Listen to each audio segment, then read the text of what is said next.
I struggle sometimes to just be happy. I've found that like I got to find a healthy way to get out of it. I got to find a way to not get stuck in the mire and stuck in my thoughts.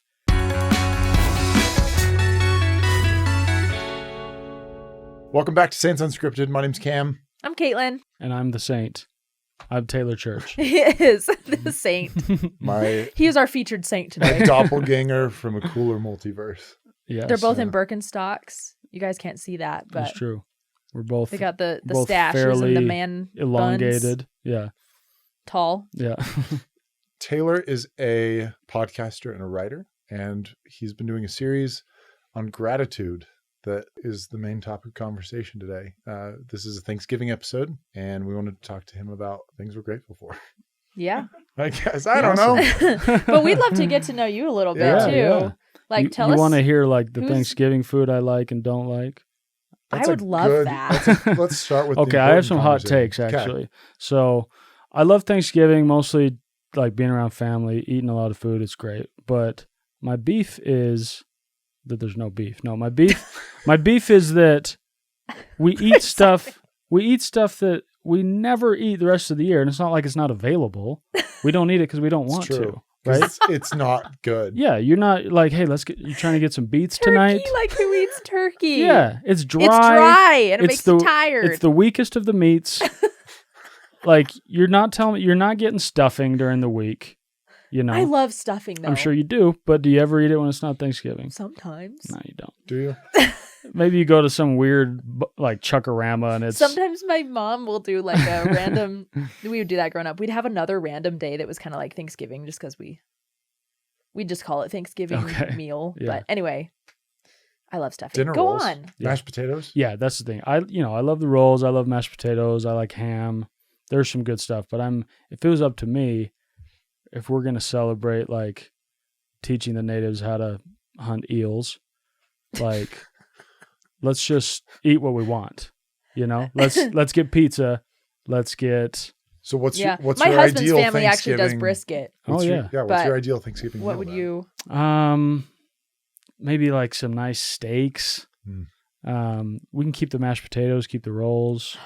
You wouldn't? No, keep No, them. no, yeah. We'll keep I thought you them. said Yeah. we can still be friends. Thank you. Thank you. But yeah, the stuffing's got to go. The beets for sure got to go. Cranberry sauce.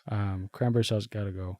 'Cause I'll have cranberry That juice. doesn't stand on its own. You It gotta, doesn't. You got to have it with the turkey. Yeah. Turkey, like, I feel like if you go to a nice barbecue joint, they have good, like, moist, flavorful turkey. True. That's not the turkey I'm getting on Thanksgiving. I don't know how it's prepared, but that's not the kind I'm getting. My dad is a great turkey chef, so Yeah, I'm sure there's great Yeah. turkey out there. I'm not getting it. you're not getting it. Yeah. And no disrespect to my grandma or whoever's making it, but It's pretty hard to It's not make good. turkey. yeah. It's really hard to not dry turkey out. Yeah. It is very difficult. Yeah. Turkey is not an easy thing to Right. make, cook. How about some Fry, fried? How about some whatever fried you're doing. chicken? KFC, Would that kill us? fried chicken. Yeah. I know. So Well, I don't want to sound ungrateful, but I have some issues with it. Yeah. honestly, it's just like at this point, just tradition. Yeah. Insert the Fiddler on the Roof. Tradition. Yeah. Tradition. So tell us about yourself. Like, we're really happy to have you on the show talking Thank with us you. today Yeah, I'm about happy to be here. gratitude and whatnot. Mhm. And you said you're a podcast and a writer. Yeah. You're a writer Mhm. and a podcaster. Yeah. But how did you just get started doing those things? What's it all about? It kind of just evolved. Like, I wasn't like a little kid that was like, I want to be a writer when I grow up and I want a podcast because podcasts didn't exist. It's just talk radio. But yeah, I want to be on BBC. I just, as a little kid, I always just like wrote in journals and kind of compulsively, and I'm not sure why. What? That's so cool, though. Yeah, You're I think it lucky was you have all more. that. Yeah, a lot of it's really hard to read, really illegible, really, really poor writing. But a lot of it was just like a need to like document my life in a way. And then as you do it, you realize like it helps you remember life. It helps you live life multiple times because like, I don't know, I feel like I have a better memory than most people. Like people talk about, oh, I don't remember anything from high school. I'm like, what do do you mean? I remember everything from high school, And I know some people have a horrible time. They block things out, Yeah. But like, I don't know, writing things down just helps you remember life. And then as I got older, got into college, got more interested in kind of the creative side of it and not just like, not just like my own personal journalist, but exploring the creative side of it. And I think that's an evolution too. Like, I think you grow up, everyone loves media of some form, whether it's music or movies or whatever. And those all kind of inspire you in different ways. And I was a history major, so I was just writing long, boring papers all the time. But I loved the writing, I loved the research, but just wanted to be a little bit more creative. So that was kind of the impetus for my writing. And then podcasting was just kind of a secondary branch of creativity I wanted to explore. And I always thought I was, whether it's true or not, I always thought I was like semi-funny. So I was like, let's see if we can make some people laugh, make people feel good. So what's the main outlet? Books or articles? Yeah. So I have 3 published books and then a few kind of scattered articles and essays I write. But I try to always be working on like one big project, like a book, and then just kind of sometimes like I want to write, but I just don't have the mental fortitude to like hop back into my novel. So it takes a lot. So I do some journaling, or I have like a dream journal, or like I'll write about, things I'm grateful for, just kind of little side projects. Yeah. That's awesome. And your podcast is called Of Stones and Clay. It's just the singular stone. Of stones and clay. Yeah. I'm glad you corrected me on that. I'm sure if you search that, you'd still find it. But True. Yeah. Well, I don't know. It's pretty unique. But so is the gratitude series on the podcast? Is that something you explore? No, because I've seen it in video. I've seen it in Reels form. Yeah, I've just been doing Reels and TikToks. Okay. It started out as like, I have like this kind of unique gratitude journal, but I've always been overwhelmed by gratitude journals because I'm like, I'm kind of grateful for everything. Like, I don't have time to write down everything every day. Right? You could just write. Yeah, I'm grateful for this chair. Everything. I'm grateful for my breath. I'm grateful for my eyebrows. Yeah. You could just go through and be exhaustive with it. But I started this journal, and what I do is, instead of saying things I'm grateful for, I write down just good things that happened that day.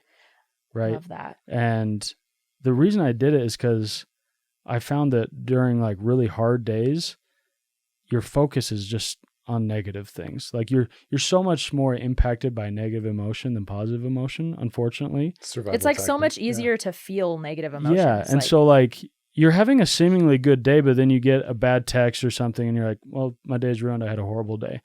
But so what I did, I was like, no, that's not accurate. So I started writing down all the good things that happened that day. And some days it's kind of a stretch to look for things. You're like, today was a disaster, but like lunch was really good. Like there was a beautiful sunset. No turkey involved. There was no turkey. No turkey. There was like a cool song I found that I added to a playlist. Like you can make them really small, really trivial. But I started to realize that like every day I had was pretty amazing. Like, regardless of the negative things that happened. And then I started doing it in video form kind of, and just wanted to realize for myself, like, what am I actually grateful for? And then to look back and kind of see the themes. And have you found that other people have benefited off of that? Like, people like viewers watching these videos? Yeah, I've heard a lot of good feedback about just like, oh, I needed to hear this today, and because I try to make it really not cliche, Yeah, it's easy to sound cliche sometimes when we talk about gratitude. Yeah. I get that. And listen, there's some power and a lot of truth in cliches, but I think people have trouble digesting them because they're so used to it. Like, same thing, like hearing things from the pulpit that are just like cliches. Mm-hmm. I have a really hard time with it. And I try not to judge the speaker, but I just don't digest it very well because I've heard it a million times. It just doesn't resonate with me. And so even though a lot of times they're really true and really powerful, if you can sit back and think about it, I try to just use kind of unique speech and just kind of, creative ways to realize like, what am I actually grateful for? Even if it's like something that you don't usually hear people mention. Yeah. Yeah. It's kind of like when you put a lot more thought into your prayers instead of just like the normal you day-to-day just things you say. Try to turn off because- robot mode. It was robot mode interesting is when you were what- talking about the gratitude journal and you were like, I'm grateful for the floor and the toothbrush and whatever. Like Mhm. that's kind of how my prayers feel sometimes. Yeah. And that's a good way to switch it up. Yeah. Be grateful for the things, the good specific things that happen during the day. And I realized so another thing I do in that journal is either at the end of the day or the next day, I'll go back and I'll highlight like the top 3 or 4 things of that day. And then I'll go back and be like, okay, what are the things that are making me happy? What are the things that I'm like are the best parts of my day almost every day? And try to do more of those. Yeah. And like, obviously there are outlier days where you're like, I went to an amazing concert with my favorite artist, or like I met the love of my life, or, like there's outliers, but usually for me, it's been like little connections with people, and that's different for everybody. I'm really extroverted, really social person, but yeah, I found like most of the things that I was really grateful for at the end of the day were like little text combo I had with my friend. Like my mom called me and my buddy told me this, like just these little things. I think that's really important, especially for those who, like me, maybe there are many in our audience who feel this way, who struggle to write things down at the end of the day or just during the day, or write things down at all. Because for me, it's hard because I feel like I have to write everything down. And then I end up writing 2 pages and then I get overwhelmed by it because I wrote so much. And then I'm like, okay, I'm not going to write in my journal anymore because it takes too long. Right. But when you have a gratitude journal of sorts and you write 2 to 3 sentences, if that's all you can do, about something good that happened that day, I think, and it takes less than 5 minutes. Right. That's something that can trigger a lot of memories from the day and help you see like, okay, today wasn't all that bad. Like I had a friend who gave me this book called Flecks of Gold, and it was right before I had my baby, and she was like, there's going to be really hard days. And this Flecks of Gold journal just has spaces for you every single day for 3 years to write 2 to 3 sentences. I've only done it like probably 20 times. Yeah. And now I'm feeling bad that I haven't done it more. So I'm definitely going to get back on that. But I think that's what's nice is just like the simplicity of it. Yeah. It's, and a lot of times I'll end up doing it like, cause I just always have a notebook on me, like I usually am rocking a backpack and I usually have a notebook. And so a lot of times the point in the day when I'm writing things down is when I'm going through a low point and I'm like, oh, I need to remember like some good things about today. That's smart. I need to look back and realize today hasn't been a complete and utter disaster. Like there were some good points, I'm just in my head right now. Yeah. And so, I don't personally like doing it at the end of the day. Like sometimes I'll add a few lines, but I try to kind of do it throughout the day.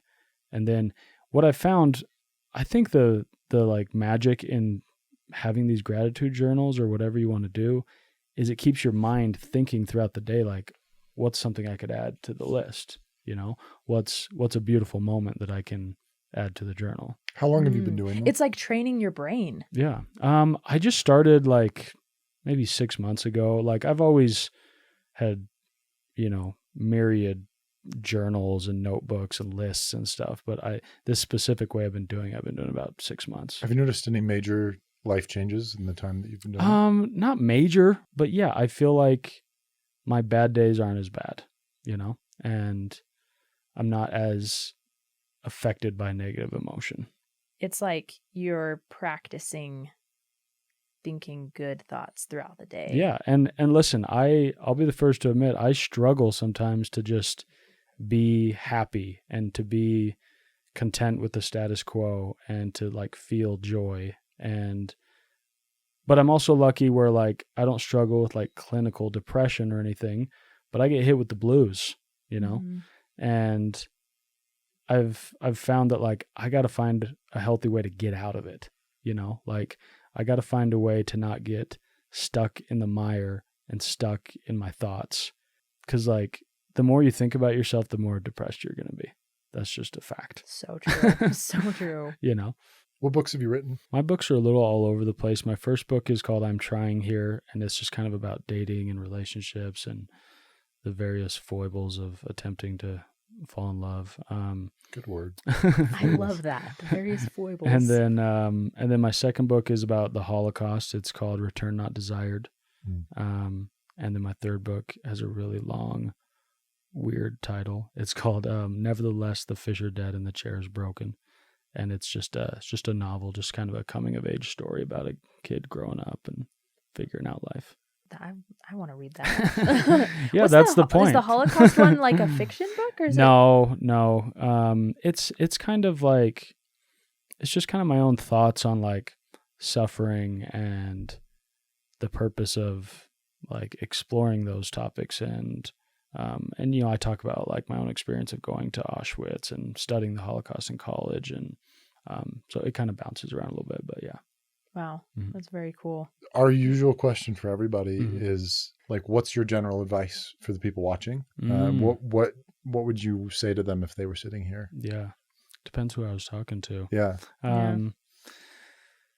Yeah, that's a really good question. Obviously, like to stay on theme, I think gratitude is really, really important. But I think if you can realize that like life is really about like the people that you can touch and the people that you can help and the people that you can love, it's going to be a much easier ride. Like, and it's so hard to do because we're all so focused on our career and our aspirations and our goals and our hobbies, and the lens we see through can get really small and we can get really myopic with things. But I think it's funny, and I get mad at myself because I feel like I preach this advice, but I forget it so quickly.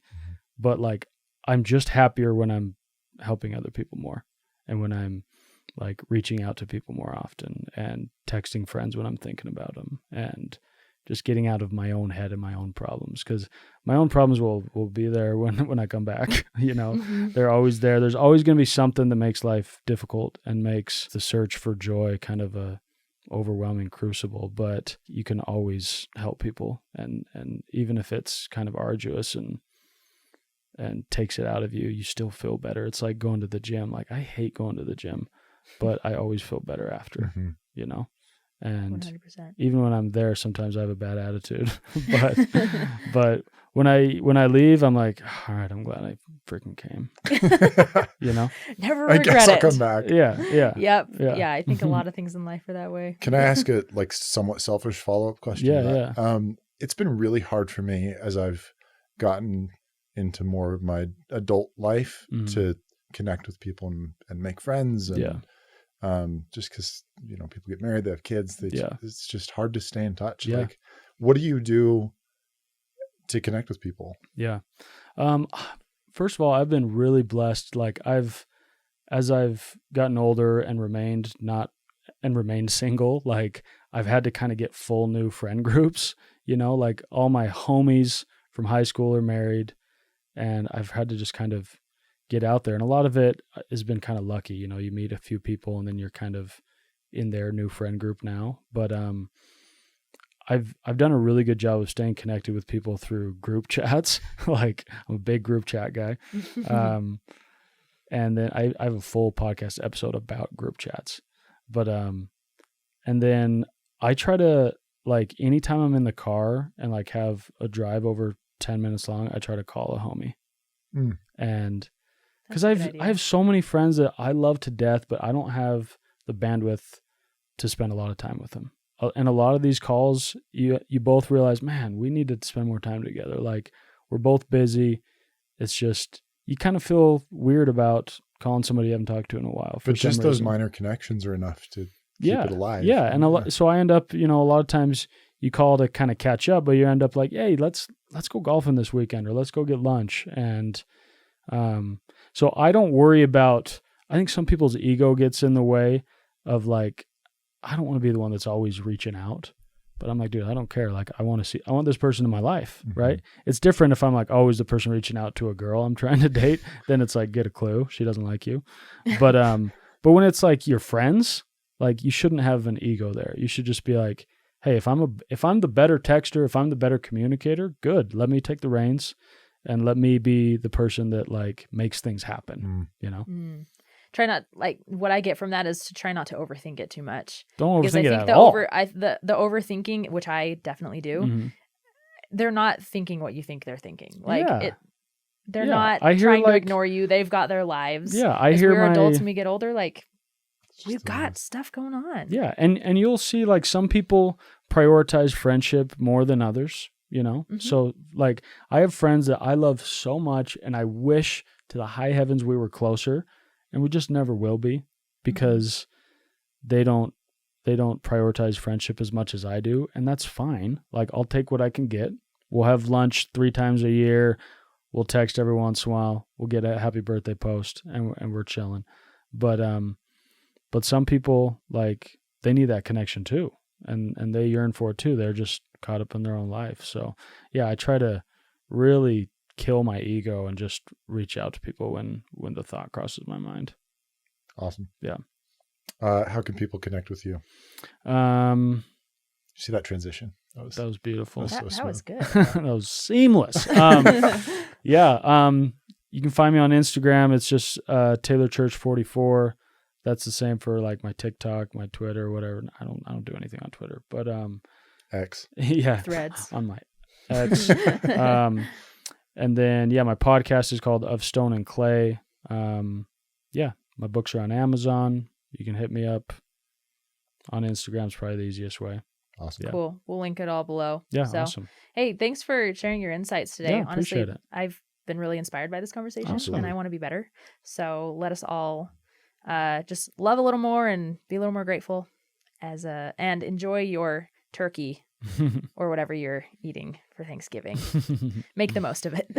Amen. Okay. See you guys next time.